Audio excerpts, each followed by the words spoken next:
अस्सलाम वालेकुम ख़वातीन हज़रात, मैं हूं आपका मेज़बान सुमैर। तो आज के नए प्रोग्राम में हम आपको खुशामदीद कहते हैं। दोस्तों, आज भी हमारे पास बहुत ज़बरदस्त किस्म की अपडेट्स हैं, बहुत ज़बरदस्त किस्म की ख़बरें। लेकिन सबसे पहले हम बात करेंगे कि इंसान हंसता मुस्कुराता खेलता अपनी ज़िंदगी के मज़े लूट रहा होता है और अचानक से एक बीमारी आकर उसको पकड़ती है और उस बीमारी से उसकी सारी खूबसूरती, सारी जवानी, सारी ताकत निचोड़ के रख देती है। एक बीमारी, और इंसान कभी सोच भी नहीं सकता कि उस पर ऐसी बीमारी आ सकती है। मामिया शाह जाफ़र एक हमारी एक्ट्रेस है, आप लोग उनको देखते आए हैं। उन्होंने भी इंकशाफ किया कि 2024 में उनको एक ऐसी बीमारी लगती है जो अंदर के इम्यून सिस्टम को इतना डिस्टर्ब कर देती है, और उस बीमारी का नाम शायद लूपस है। उस बीमारी की वजह से उनके चेहरे की हालत बिगड़ती है, उनके पाँव सूजने लग जाते हैं, चेहरे पर, हाथों पर जगह जगह खून के धब्बे बनने लग जाते हैं, वो क्या है, पैचेस बनने लग जाते हैं। वो एक्ट्रेस जो एक खूबसूरत ज़िंदगी गुजार रही है, जिसके पास पैसे की कमी नहीं है, कभी पाकिस्तान में, कभी पाकिस्तान से बाहर, कभी कौन से मुल्क, कभी कौन से मुल्क, पैसा, शोहरत, दुनिया के हर जगह जाने के लिए उनके पास आसाइशें, सब कुछ है। लेकिन अचानक से एक बीमारी उनको आकर पकड़ती है, जिसकी वजह से उनका अंदरूनी सिस्टम इतना बिगड़ता है कि वो 2024 से लेकर शायद अब तक उस तकलीफ़ का सामना कर रही हैं, और बड़ी दिलेरी से कर रही हैं। मैंने एक तस्वीर में देखा कि उनके खूबसूरत जो पाँव कभी दिखा करते थे, वो इतने इतने सूजे हुए थे, और उनको देखकर मुझे लगा कि ज़िंदगी इंसान ऐसे ही गुजार रहा होता है कि यार मेरी ज़िंदगी में क्या हो सकता है, मैं तो अल्हम्दुलिल्लाह से फ़िट हूँ, ज़बरदस्त हूँ, मुझे क्या होना है।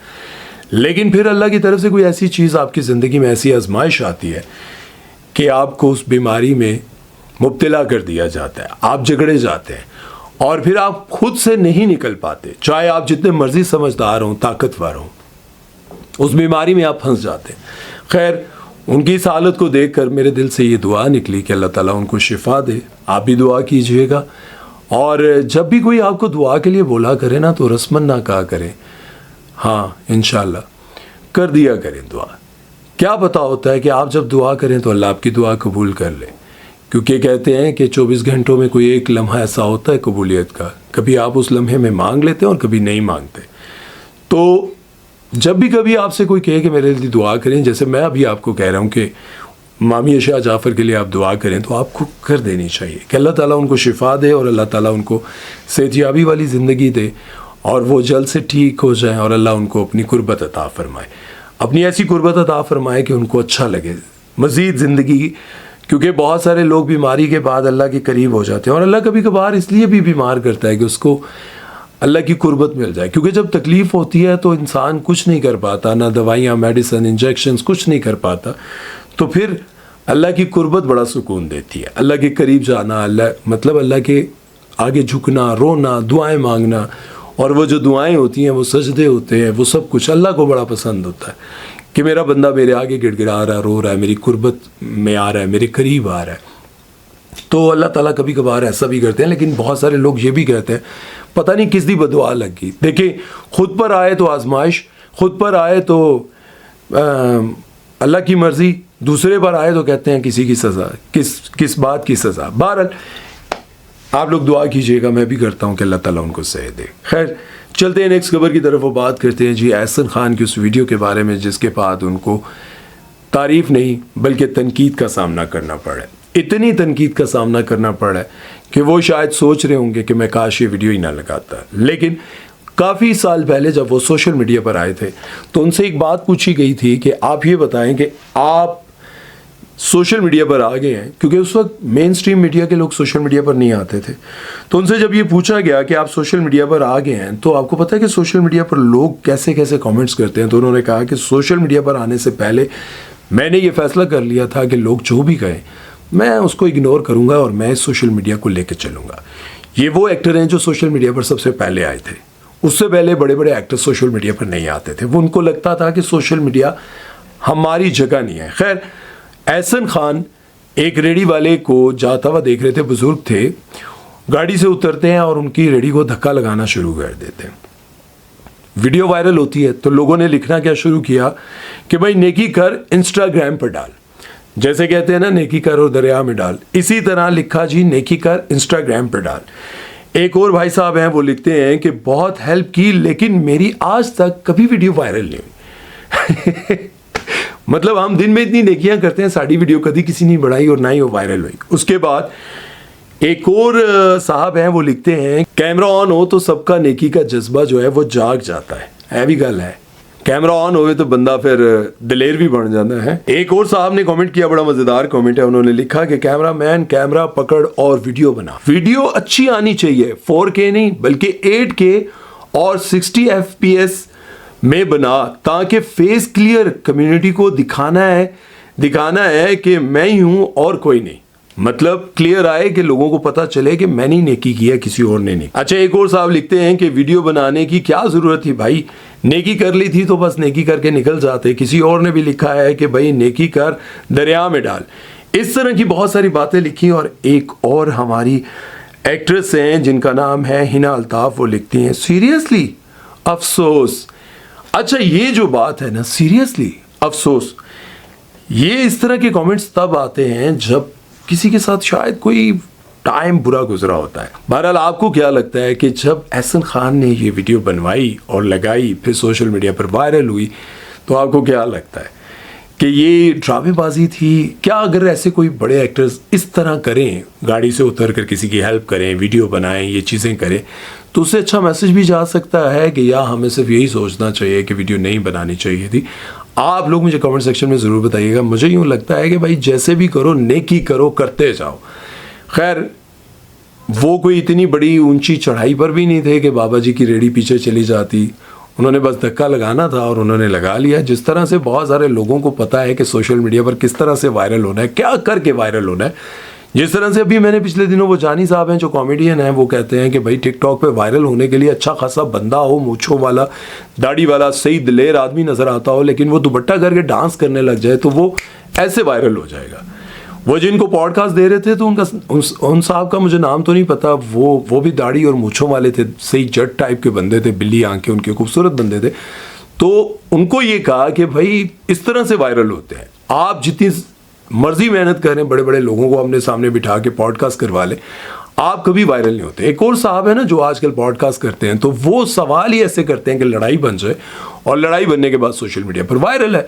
आप अच्छे अच्छे सवाल करें, लोगों के साथ कभी वायरल नहीं होंगे। कभी अहमद अली भट्ट के कभी पॉडकास्ट वायरल हुए? नहीं हुए, कभी भी नहीं होंगे, इसीलिए नहीं होते भाई। खैर, इस बारे में आप लोगों की क्या राय है, कमेंट सेक्शन में ज़रूर बताइएगा। चलते हैं नेक्स्ट खबर की तरफ, वो बात करते हैं रजब भट्ट के हवाले से। तो उनका एक पॉडकास्ट आया, उस पॉडकास्ट में उन्होंने बहुत सारी बातें की, लेकिन मैंने यकीन जाने सिर्फ इंट्रो में एक जो 2 बातें सुनी, मैं उसको डिस्कस करना चाहता हूँ। वो कह रहे हैं कि भाई मेरे बारे में बहुत सारी बातें की जाती हैं कि मैं ऐसा हूँ, मैं वैसा हूँ। सबसे पहले तो उन्होंने कहा कि भाई जो शादी थी बस मेरी बस होगी, लेकिन अगर मैंने सब कुछ बोल दिया, अगर मैंने सारी बातें बाहर निकाल दी, तो उनमें से कोई एक भी घर से बाहर निकलने के काबिल नहीं रहेगा। सबसे पहले उन्होंने ये कहा कि मेरी माँ बहन की बेटी की मेरी माँ बहन की जो वीडियोस आई जिसमें वो डांस करी, मैंने वो वीडियो देखी उनकी वालदा की, मुझे शर्मिंदगी हुई कि यार ये कैसे ये वीडियो कोई बना सकता है। उनका इल्ज़ाम था मिस्टर पतलू ने सोशल मीडिया पर उन्होंने लगाया। आप रजब भट्ट कभी भी रेहान तारिक को पॉडकास्ट ना देते, कभी भी ना देते। आप चूंकि रेहान तारिक और मिस्टर पतलू की लड़ाई हुई थी और बहुत बड़ी कंट्रोवर्सी बनी थी, उन्होंने कहा कि ये सवाल क्या कर रहा है बंदा, ठीक है। उसके बाद नदीम नानी वाले के साथ रेहान तारिक की दोस्ती हुई और रेहान तारिक से नानी वाले को रेहान तारिक ने कई बार कहा होगा रजब भट्ट से मेरा पॉडकास्ट। वो पॉडकास्ट कभी ना देते अगर ये वीडियोस ना आती, ये कंट्रोवर्सीज ना बनती और नदीम नानी वाले की रेहान तारिक के साथ दोस्ती ना होती। कभी भी वो पॉडकास्ट में ना जाते 15, 20, 25 लाख लिए बगैर। ये मैं गारंटी के साथ ये बात कहता हूँ कि रजब भट्ट कभी भी पॉडकास्ट ना देते। खैर, उस पॉडकास्ट में ये बातें हुई कि भाई मेरी बीवी मेरे माँ बाप के खिलाफ बातें करती है, सब कुछ करती है, ठीक है। मैं एक सवाल करता हूँ कि जब मैं वापस आया तो मैंने माफ़ी मांग ली थी। मैंने कहा था कि भाई जो कुछ हुआ, मैं गलती हो गई, मैं ऐलान करता हूँ कि मेरी गलती है, मैं माफ़ी मांगता हूँ। और जब मैंने माफ़ी मांग ली, मैं वहाँ गया, मेरे हाथों इन्होंने मोबाइल्स लिए, उसके बाद भी वो घर वापस नहीं आई। अगर उनको मेरे साथ एतराज़ था, मेरे साथ नहीं राज़ी होना था, तो वो मोबाइल फ़ोन क्यों लिए? अब जितने लोग ईमान का साथ देते हैं, मैं आप लोगों से ये सवाल हमेशा ये करता हूँ कि अगर रजब भट्ट के साथ उनकी नहीं बनती तो रजब भट्ट की गाड़ियाँ क्यों इस्तेमाल की जाती हैं, उनके पैसे को क्यों इस्तेमाल किया जाता है, उनके गिफ्ट्स क्यों लिए जाते हैं। मैं हमेशा से ये बात पहले से करता आ रहा हूँ कि भाई जब आपने किसी के साथ नहीं रहना तो उसे बोलेंगे भाई तुम्हारा मेरा कोई ताल्लुक नहीं है, मुझे तुम्हारे पैसों की कोई ज़रूरत नहीं है। मान लिया कि रजब भट्ट जो है वो चीटर हैं, गलत इंसान हैं, गंदे काम करते हैं, बुरे काम करते हैं, सारी बातें मान ली, लेकिन एक बुरे इंसान की चीज़ें कैसे अच्छी होंगी?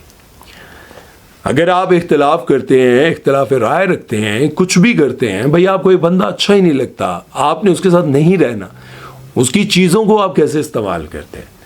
आपने सोशल मीडिया पर नहीं आना था तो आज आप बैठकर प्रमोशंस कैसे करते हैं? खैर, मैं तो ये चाहता हूँ, मैं कल भी ये चाहता था, आज भी ये चाहता हूँ कि इनका राजीनामा हो, इनका घर ना टूटे। लेकिन जब सिचुएशन यहाँ तक पहुँच जाए कि सोशल मीडिया पर आके, जिस तरह डॉक्टर ने भी आप कहती है कि वो मुझे रखना नहीं चाहते, यहाँ से राजीनामा करके वहाँ गए, मैं उनके घर के आगे खुदकुशी कर लूँगी, मैं अपने आप को मार लूँगी, मेरा सामान वहाँ पड़ा है, तो ये चीज़ें जब होती हैं तो फिर वो कभी भी ठीक नहीं हो पाती। बड़ो जो आपका दिल होता है ना, उसको बहुत बड़ा करना पड़ता है। जब दरारें पड़ जाती हैं ना, याद रखें, जब रिश्तों में दरारें पड़ जाती हैं, चाहे वो किसी के माँ बाप की वजह से हुई हो, चाहे वो मियाँ बीवी की अपने वजह से हुई हो, जब दिल में एक दरार पड़ जाती है ना, वो दरार कभी भी दूर नहीं हो सकती, क्योंकि दिल को शीशे के साथ मिलाया जाता है। दिल चट्टान की तरह भी होता है, चाहे वो बड़ा कुछ बर्दाश्त कर ले, लेकिन वो जो दरार पड़ती है ना, वो दरार कभी नहीं मिट पाती।